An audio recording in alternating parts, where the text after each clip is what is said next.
So there's a principle out there. They call it form over fashion.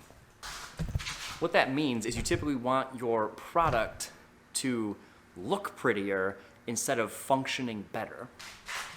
An example of this is our iPhone.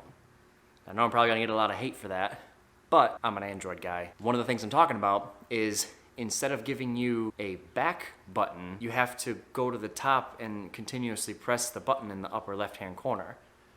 At least you used to. I don't know if it's still the same way or not. But on Android, they give you an actual back button. Now, why does Apple not give you a back button? The answer to that is quite simple. It's because they didn't want more buttons on their home screen to detract from the way that the screen looks. That is a form over function. I like to do things a little bit differently. Now, me personally, I like function over form. One of the perfect examples of this are the tools that you see behind me. This is a function over form. Now, it's not very pretty having my tools hang on the wall like this. However, it is extremely useful. This is what you call a French cleat system. It's not very pretty, but it serves its function amazingly well because I can just very quickly run up and snatch the tool off the shelf without having to dig around for it in my workbench or in my toolbox. I can just grab it off the wall and I'm ready to go. My camera is no different. One of the biggest problems you have with mirrorless cameras like I use, when you want them mounted on a tripod, like we all want them to be mounted on, the release plate on the tripod blocks the battery door. Now, there are ways around this by buying a compact, little tiny quick release plate that allows you to mount everything to the tripod and not block the battery door. I don't want to spend that kind of money on something like that. Some of these plates run upwards of $20 to $50 a piece. So I chose a function over form mentality to fix this problem. Okay, this is my camera setup you see here. This is the quick release plate. You pull this lever and the whole camera comes apart from the tripod. So here we go, that lever is broken and you can see the camera is free to just pop off of there.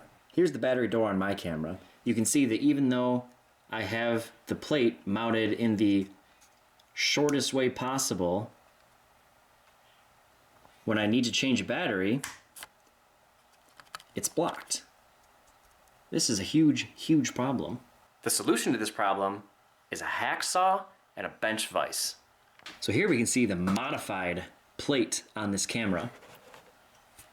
I took the plate off the camera, I mounted it in the bench vise down here, and then I took the hacksaw and I just cut the locations where the battery door needs to actually open. This allows me to fully open the battery door and remove the battery or remove the memory card. This is not pretty, but it serves its purpose.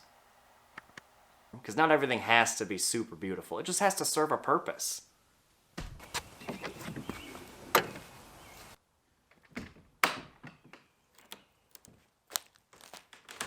We have a lot of crap to do today. We're not gonna have enough time. On the docket today, we are going to do our second mow of the season, which should be actually some grass getting cut. We might be able to get some stripes going on. It's gonna be beautiful. We have a lot of new areas to avoid. I didn't record this because it's just super small and little and tiny, but I did a little area over here with some seed and some topsoil. The orange flags are because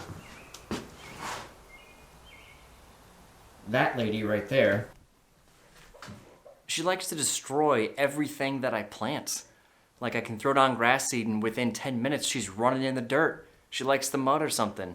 So for the flags, I put them like every couple inches or so she doesn't actually just run into it. They're tall enough where she would have to jump over them to get in there, and she typically doesn't do that.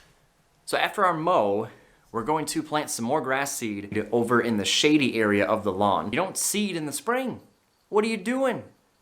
And yes, that's true. For the majority of the part, you don't want to seed in the spring because you want to get your pre-emergence down, your prodiamine, to stop all the crabgrass and other broadleaf weeds that might show up. However, the area that I'm gonna be planting today, I didn't put any pre-emergent down because it's in the shade. When you're in the shade, you don't get crabgrass. And crabgrass is the biggest, most annoying weed. So in this shady area, I'm actually going to aerate the soil with an aerator that I have. It's actually a toe behind aerator from my mower. This thing works amazingly well. I'm gonna show you exactly how it works.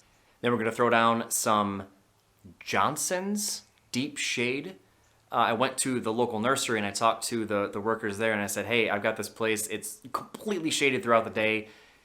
To the point where there's moss in it. Little side note, I'm pretty sure I fixed the moss problem by laying down all the lime. You should check out that video. I'll link it in the description below. It gets maybe 3 to 4 hours of sunlight a day. Like, what do I use? And she led me to this Johnson's Deep Shade mix. And she told me that if you just throw it down and give it water, it will grow with as little as 2 hours of sunlight a day. Now, I don't know how much of that I believe because that is hardly any sun at all. But I'll take her word for it and I'll give it a shot. So we'll see what we can come up with. I don't know if I'm gonna be able to get to my edging today, but I started edging the driveway to get a nice cleaner edge yesterday. And I noticed that I have a very big problem with my driveway. Now another problem that I need to fix is over here by the shed. You see these things? These things grow every year and I have no idea what they are.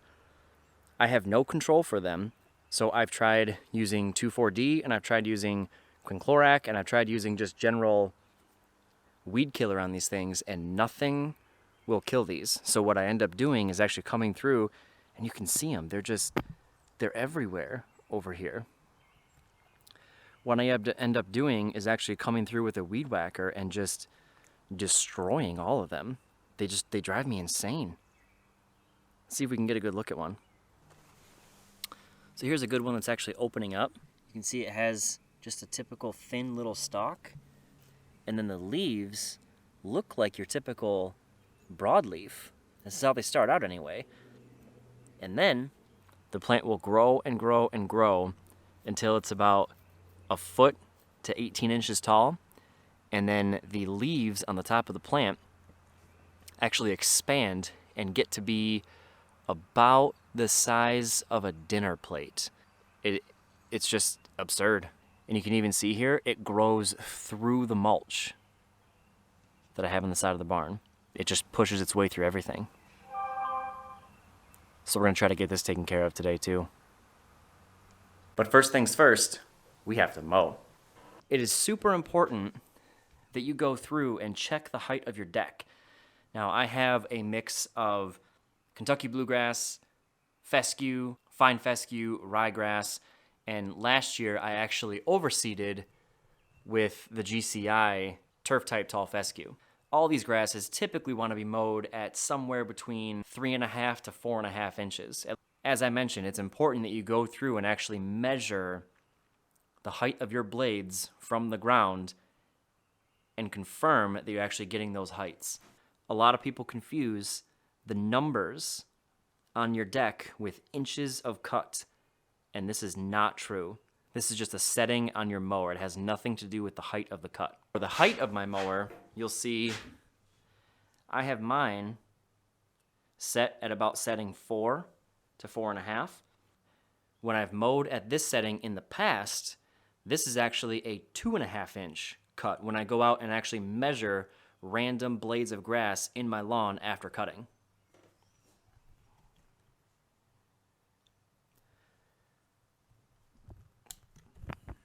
The 2.5 inch mark is something that I cut at in the very early spring and the fall.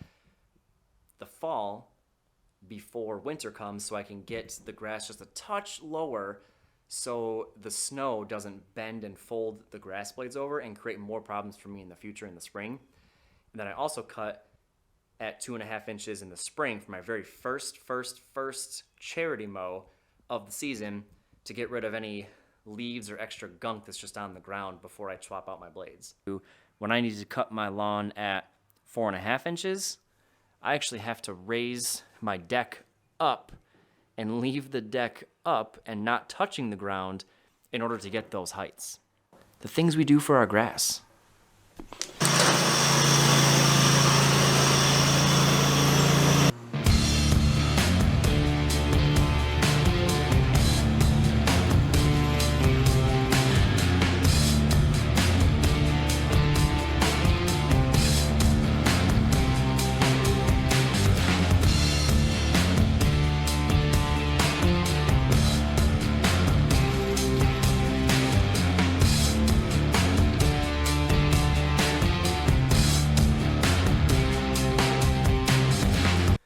This Scott's Deluxe spreader that I got sucks. Not a fan. I'll probably return that for something else, but I don't know how well you'll be able to tell this on video, especially because of my shadow on the dog. But so this spot right here, this lane got fertilized right here. But then right here, see how this is all light green? It like missed this whole entire spot. Again, moles. Just don't even start. So here we are zoomed in just a little bit. The grass in this area right here is considerably thicker and greener and longer than this strip right here that she's walking on right now. Can you see that difference on camera? Man.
This was all just dead and gone last year.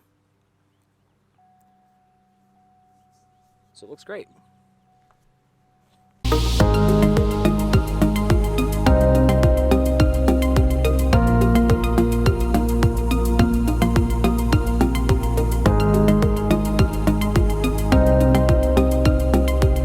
Somebody has to drag around their sprinkler hoses like I do, right?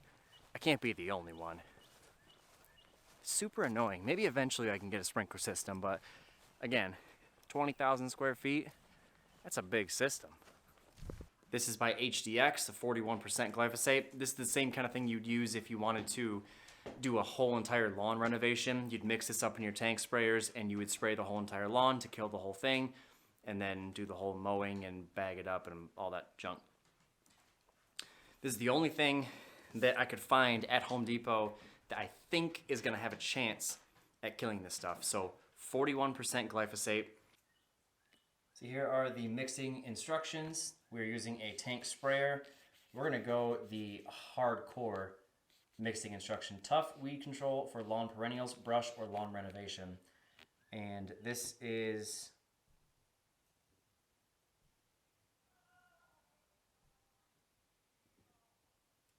This is 2.5 fluid ounces per 1 gallon of water, and that's for 300 square feet. So we're gonna try that. I'm gonna do a whole gallon. I got some other stuff I want to spray too, so we'll just do the whole gallon and see where it gets us.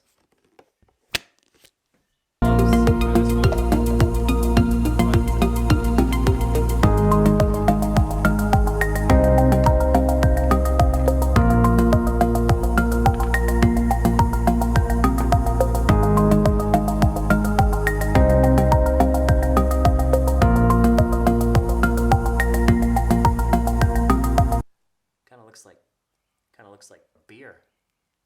Don't drink it though.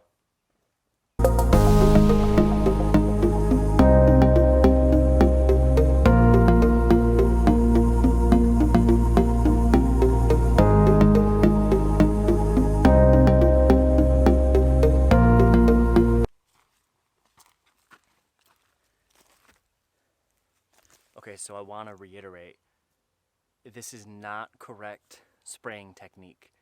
If you were spraying your normal lawn, this is not how you want to do it.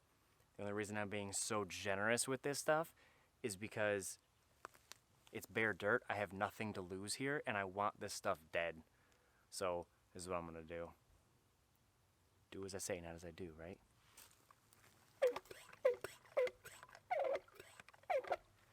But that's the motto of this channel. Like, let's fix it, right? Doesn't matter if it's perfection.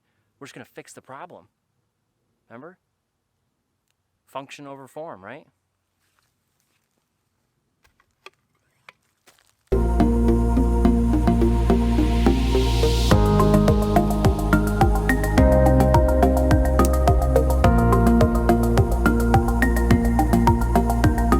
I also want to say too that there will come a video very soon where I start spraying weeds and I show you the correct techniques as to how we want to spray weeds in our lawns. I will go over how to do this correctly, but what you just saw there is strictly because I had bare dirt and something that I just wanted dead, completely gone, obliterated from the earth.